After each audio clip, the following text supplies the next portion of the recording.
Hello all, welcome to revolutionising UPSC channel.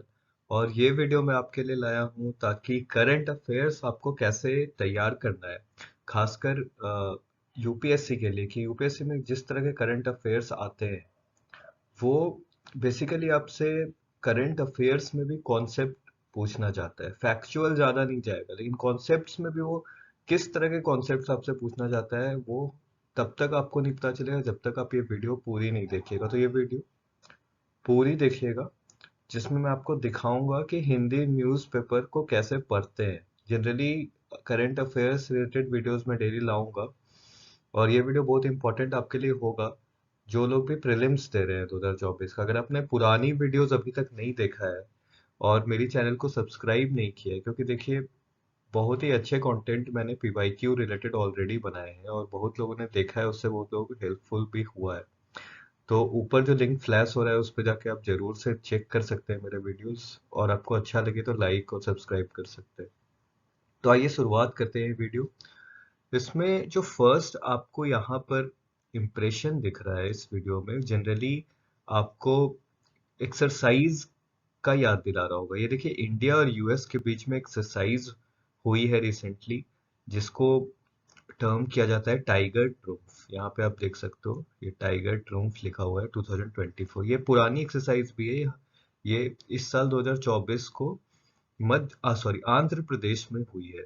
और आंध्र प्रदेश में 14 दिन का एक्सरसाइज होता है, जिसमें आर्मी के, नेवी, आर्मी का जो आर्मी यूनिट है और साथ ही एयरफोर्स यूनिट है, तीनों यूनिट साथ में मिलकर एक्सरसाइज करते हैं।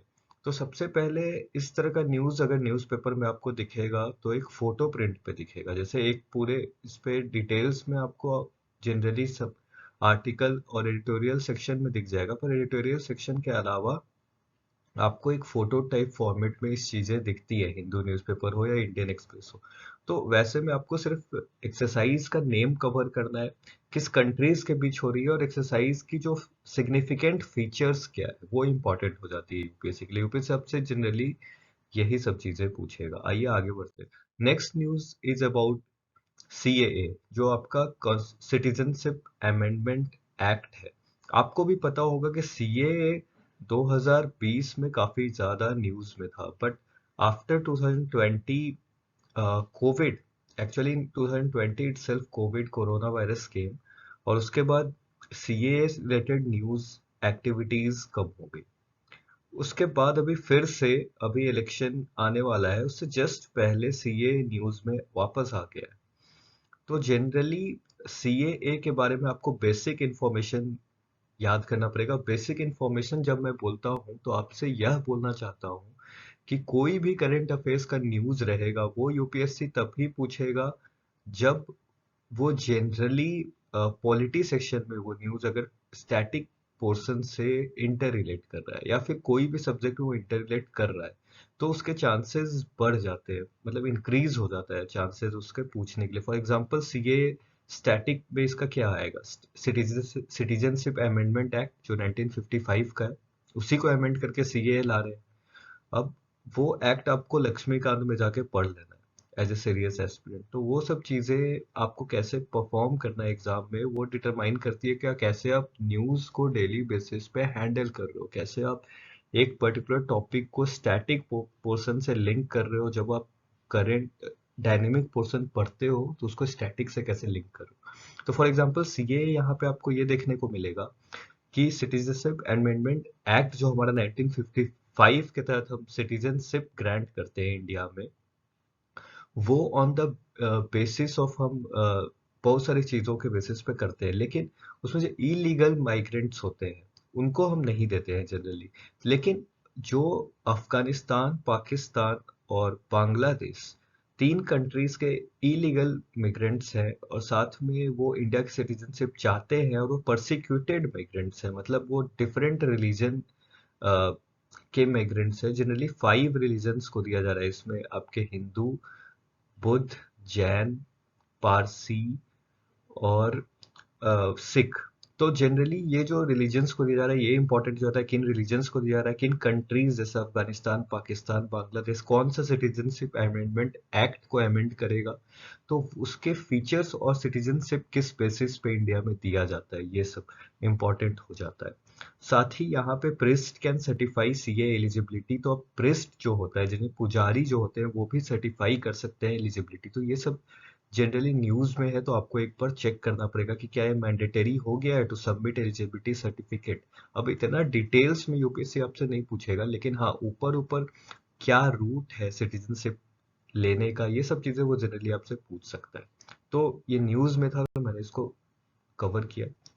नेक्स्ट हम देखेंगे तो आपको पता होगा कि ये जो मैप दिख रहा है, इसमें जो ग्रीन शेडेड एरियाज है, ये वाले जो है, ये हमारे फिफ्थ शेड्यूल में आते हैं।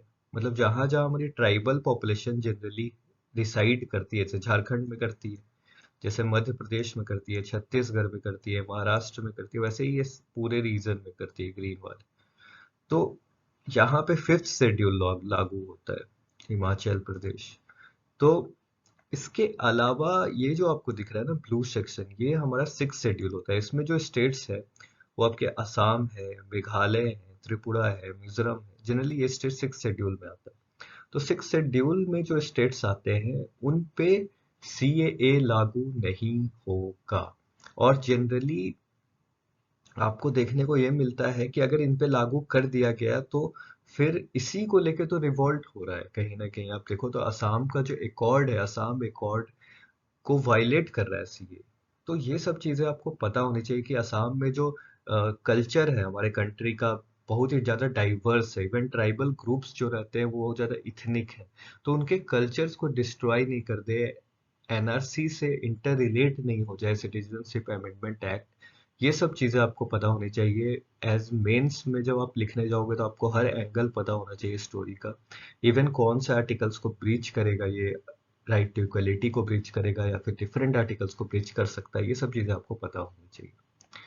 नेक्स्ट जब हम मूव करेंगे तो देखिए प्रीलिम्स में जनरली ऐसे क्वेश्चन आ सकते हैं कि अभी जो ट्रेंड चल रहा है ट्यूबरक्लोसिस से रिलेटेड, ये न्यूज है और ट्यूबरक्लोसिस हमेशा न्यूज में रहता है। तो इंडिया ने अचीव कर लिया 16% decline in new TB cases since 2015। तो आपसे जनरली ट्रेंड पूछ सकता है कि क्या इंडिया में ऐसे दे देगा स्टेटमेंट बना के कि जो टीबी का ट्रेंड है ट्यूबरक्लोसिस का, वो इंक्रीज किया है, तो वो स्टेटमेंट गलत हो जाएगा। डिक्लाइन किया है तो सही हो जाएगा। अब ट्यूबरक्लोसिस न्यूज में है, तो इसका स्टैटिक चीज जो साइंस का पार्ट है बायोलॉजी का, वो आपको कवर कर लेना है। फॉर एग्जांपल ट्यूबरक्लोसिस आपको पता होगा कि माइकोबैक्टीरियम बैक्टीरियल डिजीज है, और जनरली माइकोबैक्टीरियम से होता है एक बैक्टीरिया। उसके बाद फिर आप देखोगे तो ट्यूबरक्लोसिस किसी भी ऑर्गन ऑफ द बॉडी में हो सकता है। फिर इंडिया ने जो ईयर निर्धारित किया है वो 2030 नहीं है। यहाँ पे आपको कंफ्यूज कर सकता है। देखिए ग्लोबल जो ईयर है टीबी को एलिमिनेट करने के लिए वर्ल्ड से, वो 2030 है। लेकिन इंडिया ने जो ईयर किया है कि टीबी हम एलिमिनेट कर देंगे इंडिया से, वो 2025 का, इवन 5 इयर्स अहेड है।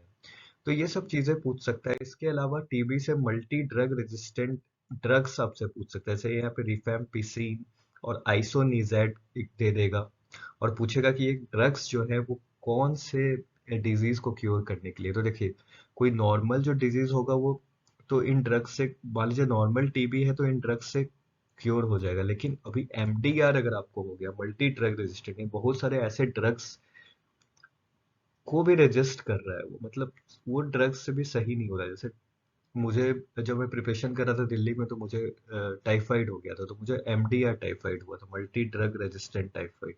तो नॉर्मल ड्रग से नहीं सही हुआ था। तो जनरली उसमें आपको इंट्रा नर्व में वैक्सीन लगाना पड़ता है। यहाँ पे नर्व्स में आपको वैक्सीन दिया जाता है, उसके थ्रू इंजेक्शन ये सब दिया जाता है, तब जाके सही होता है।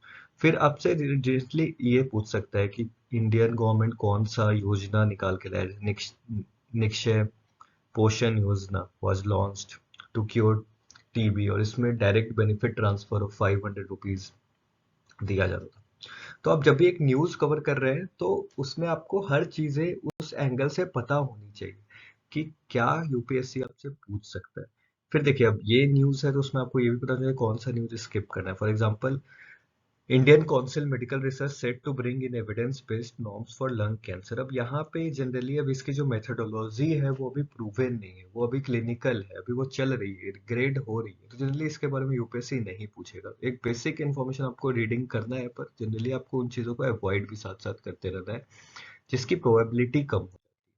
अब देखिए यहाँ पे drop in FDI mirrors global trend. अब एफडीआई में ड्रॉप हुआ है, तो जनरली आपसे यूपीएससी एफडीआई एफपीआई इस पे क्वेश्चंस तो पूछता है कि एफडीआई जो होता है फॉरेन डायरेक्ट इन्वेस्टमेंट, वो जनरली क्या होता है, आपका लॉन्ग टर्म इन्वेस्टमेंट होता है।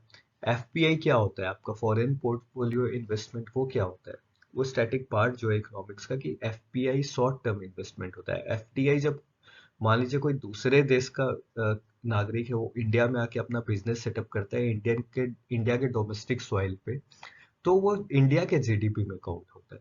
और इंडिया के जीडीपी में जब काउंट होता है, तो जनरली मैंने इकोनॉमिक्स के वीडियोस ऑलरेडी बनाए हैं, ऊपर जो लिंक फ्लैश हो रहा है उस पर जाकर आप देख सकते हो।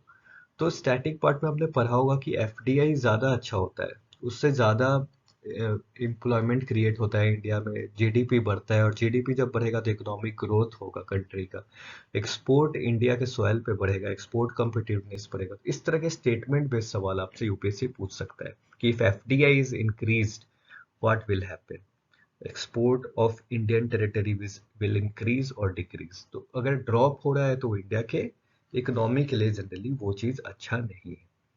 तो अब यहाँ पे ड्रॉप हुआ है, आपको एग्जैक्ट फिगर्स याद रखने की जरूरत नहीं है, वो आपके इकोनॉमिक सर्वे में ऑलरेडी आ जाएगा, पर यहाँ पे आपको बस ट्रेंड याद रखना है। यूपीएससी हमेशा जब भी आपसे पूछेगा तो ट्रेंड पूछेगा कि एफडीआई ड्रॉप हुआ है कि नहीं, और उस ट्रेंड से रिलेटेड क्या पूछेगा, स्टैटिक पार्ट पूछेगा उससे रिलेटेड, कि वो स्टैटिक पार्ट में जाएगा, वो आपसे उससे रिलेटेड इम्प्लीकेशंस जरूर पूछेगा। नेक्स्ट यहाँ पे आपसे पूछ सकता है कि इंडिया का जो टॉप 5 एफडीआई सोर्सेज है वो क्या है। मॉरिशस है, सिंगापुर, जैसे यहाँ पे मॉरिशस जो है वहां से इंडिया को सबसे ज्यादा एफडीआई मिलता है, फिर सिंगापुर से, फिर यूएसए से। फिर इंडिया का टॉप सेक्टर्स कौन सा है जो अट्रैक्ट करता है एफडीआई को, तो ऑब्वियसली सर्विस सेक्टर, जिसमें आईटी आता है, software, computer software and hardware trading, ये सब आता है। अब नेक्स्ट न्यूज आपका इन्वायरमेंट रिलेटेड है, ज्योग्राफी रिलेटेड। यहाँ पे देखिए, China to develop Sri Lanka's deep sea port and airport. अब ऑलरेडी आपको पता है कि श्रीलंका इंडिया के सदर्न टिप के अराउंड है, और यहाँ पे श्रीलंका है, इसमें जो कोलंबो है वो जनरली यहाँ पे है, हेम्बनटोटा पोर्ट यहाँ पे। तो चाइना जो है वो इंडिया के ऊपर है, और चाइना यहाँ से साउथ चाइना सी से इंडियन ओशियन के अंदर आना चाहता है, ताकि वो इस रीजन पे अपना प्रेजेंस बना पाए। इसलिए काफी न्यूज में भी रहा था हेम्बनटोटा पोर्ट। तो इस तरह के जब न्यूज आपको दिखते हैं आर्टिकल में, तो आपको जनरली क्या करना है कि आपको वो पोर्ट का लोकेशन पता करना है। जनरली प्रीलिम्स में उसी से रिलेटेड सवाल आएंगे। ये जो पूरा का पूरा वीडियो में बना रहा हूँ, प्रीलिम्स स्पेसिफिक बना रहा हूँ, तो आपको प्रीलिम्स में बताऊंगा कि कैसे चीजों को आपको देखना है। फॉर एग्जांपल यहाँ पे देखिए हेम्बनटोटा पोर्ट, तो इसका लोकेशन आपको पता होना चाहिए कि ये सदर्न टिप पे है श्रीलंका का, या नॉर्दर्न टिप पे है, या ईस्ट में है, या वेस्ट में है। तो यहाँ पे क्वेश्चन बना सकता है। इसके अलावा आगे आपको ये कर सकता है कि चाइना का जो प्रेजेंस है, आप देखिए साउथ चाइना सी है, यहाँ पे फिलीपींस है, ये सब चीज़ आपको पता होनी चाहिए। फिलीपींस है, फिर ये साउथ ईस्ट एशिया है पूरा का पूरा, म्यांमार, थाईलैंड, लॉस, लॉस एक लैंडलॉक कंट्री है, फिर वियतनाम, वियतनाम का बाउंड्री ये देखिए, कैम्बोडिया, यहाँ पे मलेशिया है, मलेशिया में वेस्ट मलेशिया है, ये आपका ईस्ट मलेशिया है, उसके नीचे इंडोनेशिया है जो आर्किपेलागो है। आर्किपेलागो क्या होता है ना, तो बहुत सारे आइलैंड साथ में होते हैं, तो इंडोनेशिया बहुत सारे आइलैंड है, यहाँ पे सुमात्रा है, यहाँ पे सिलिबस आइलैंड है, यहाँ पे आपका जावा आइलैंड है।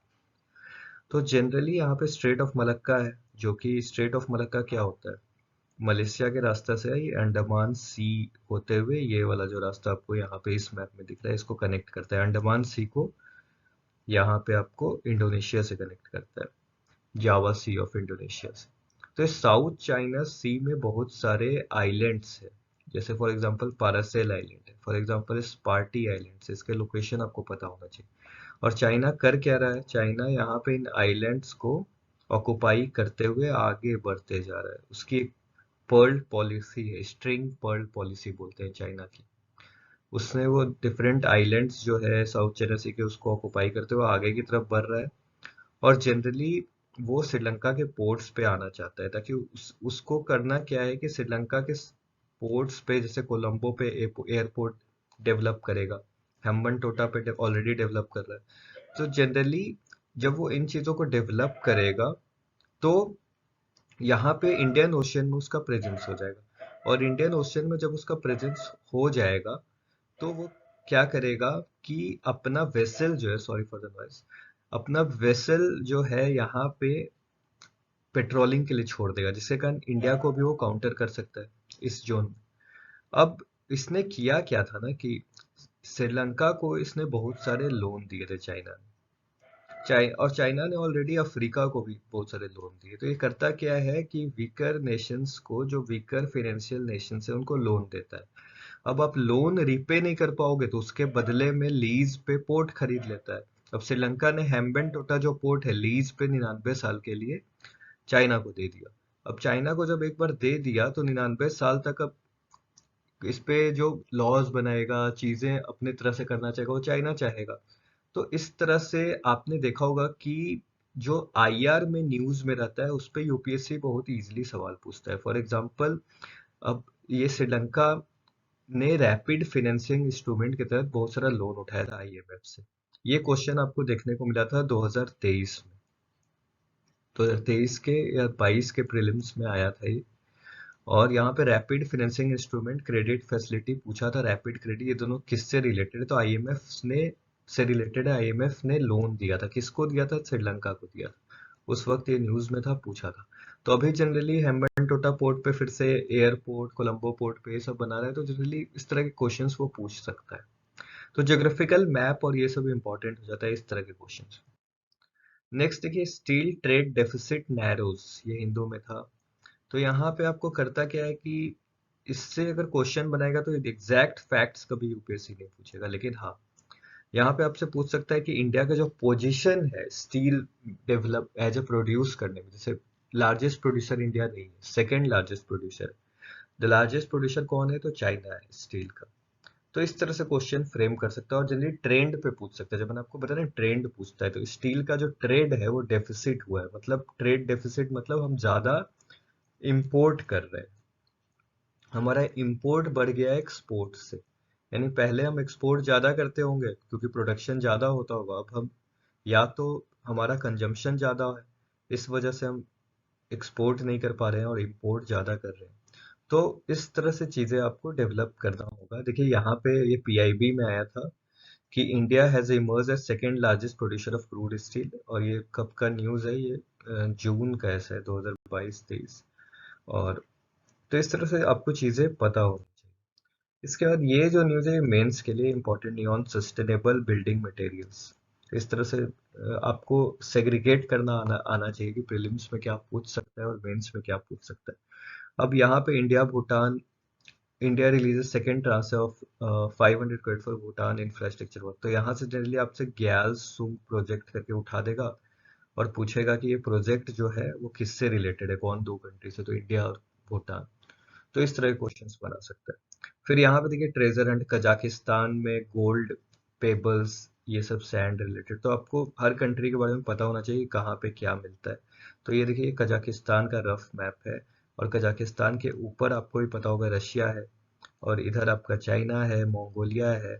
इसके नीचे आपके बहुत सारे सेंट्रल एशियन के कंट्रीज, जैसे तजाकिस्तान है, इस साइड में किर्गिस्तान है, इस साइड में तुर्कमेनिस्तान है। तो इस तरह से आपको लोकेशन पता होनी चाहिए इन कंट्रीज के। अगर कुछ भी न्यूज में आता है, तो क्या गोल्ड उनके पास है या नहीं है, जनरली इस तरह की चीजें जो फोटोज में आते हैं उससे आपको कवर करना चाहिए। इसके बाद जो इन्वायरमेंट रिलेटेड न्यूज था कि 2024 records hottest ever January and February. India में 2006 के बाद ये सबसे गर्म फरवरी था, ऐसा बोला जा रहा है, फरवरी का महीना। तो इस पे प्रीलिम्स में तो जनरली क्वेश्चन नहीं आएगा, लेकिन हाँ मेंस में आ सकता है। लेकिन प्रीलिम्स में भी जनरली यहाँ पे आपसे करेगा क्या कि अब देखिए, यहाँ पे एक स्नैपशॉट डाल दिया है हिंदू में। अब यहाँ पे लिख दिया है कि केरला का लॉन्गेस्ट रिवर भरत पुझा नियर पलक्कर, वहाँ पे कैटल ग्रेज कर रहे हैं, ड्राइड बेड, मतलब ये पूरा ड्राई हो चुका है गर्मी के कारण, उस पे कैटल ग्रेज कर रहे हैं। तो अब इस पे डायरेक्टली नहीं पूछेगा, लेकिन ये रिवर के बारे में पूछ देगा, इसका सोर्स क्या है, इसका डेस्टिनेशन क्या है, कौन से स्टेट में बहता है। तो इस तरह से रिलेट करके पूछ सकता है। फिर यहाँ पे मैप पे भी आ सकता है क्वेश्चन, है देखिए साउथ अमेरिका और आपका ये जो ब्राजील कंट्री है, ये सब जो कंट्री है, यहाँ पे टेम्परेचर बढ़ा है। फिर यहाँ पे देखिए ये इक्वेटेरियल रेन फॉरेस्ट जो डेमोक्रेटिक रिपब्लिक ऑफ कॉन्गो है, जो इक्वेटर जहाँ से पास करता है, तो वहाँ पे जनरली क्या हो रहा है, टेम्परेचर बढ़ रहा है। ये इंडोनेशिया में यहाँ पे इक्वेटर पास करता है। तो ये सब चीज़ें आपको मैप रिलेटेड चीज़ें पता होनी चाहिए। फिर यहाँ पे देखिए ये भी मीन एवरेज टेम्परेचर जो है वो बढ़ा है नॉर्थ अमेरिका, कनाडा में, यहाँ पे यूरोप जैसी कंट्रीज में भी गर्मी बढ़ रही है। तो इस तरह से चीज़ें आपको पता होनी चाहिए। अब देखिए अफ्रीका ऑलरेडी बहुत ज़्यादा क्लाइमेट वनरेबल है, यहाँ पे चीज़ें बदलेंगी तो और ज़्यादा वनरेबल हो जाएगा। अब ऑस्ट्रेलिया से रिलेटेड एक न्यूज़ में था कि ऑस्ट्रेलिया में जो कार्बन क्रेडिट स्कीम है वो वेल फंक्शन नहीं कर रहा है, वो ऑलरेडी एक कैटेस्ट्रॉफ यानी डिजास्टर के रूप में देखा जा रहा है। क्योंकि ऑस्ट्रेलिया, आपको भी पता होगा कि जनरली ऑस्ट्रेलिया में जो ग्रोइंग वल्नरेबिलिटी है, वो ऑलरेडी ऑस्ट्रेलिया में, आपको पता होगा ऑस्ट्रेलिया जो था, ऑस्ट्रेलिया का जो ईस्टर्न साइड है वहाँ पे ग्रेट बैरियर रीफ है जो कि कोरल्स के लिए जाना जाता है। तो कोरल्स एक बार में ब्लीचिंग होने लगा था। तो उस तरह से चीज़ें क्या हुई थी कि ऑस्ट्रेलिया बहुत ज़्यादा न्यूज़ में आ गया था। फॉरेस्ट फायर्स भी हुए थे, नेचुरल कैलेमिटीज और क्लाइमेट रिस्क हमेशा वहाँ पे हाई हो रहा है आजकल। तो इस तरह से आपको चीज़ें पता होनी चाहिए। ऑस्ट्रेलिया का एक फिजिकल मैप, और यहाँ पे आपको पता होना चाहिए कि ऑस्ट्रेलिया के जस्ट ऊपर इस साइड में पेपिया न्यू गिनिया आइलैंड है, और यहाँ पे आपको ईस्टर्न साइड पे ग्रेट बैरियर रीफ है। यहाँ पे आपको डेजर्ट एरिया पड़ता है। फिर इस तरह से आपको कहाँ पे क्या इंपॉर्टेंट चीजें हैं मैप पे, ये सब चीजें आपको एक आइडिया होना चाहिए। नेक्स्ट हम देखेंगे तो study unravels recipe that gives Kashmiri rice variety unique aroma. अब इस तरह के क्वेश्चन यूपीएससी आपसे प्रीलिम्स में पूछेगा। डायरेक्ट आपको डालेगा मुस्क बुद्जी।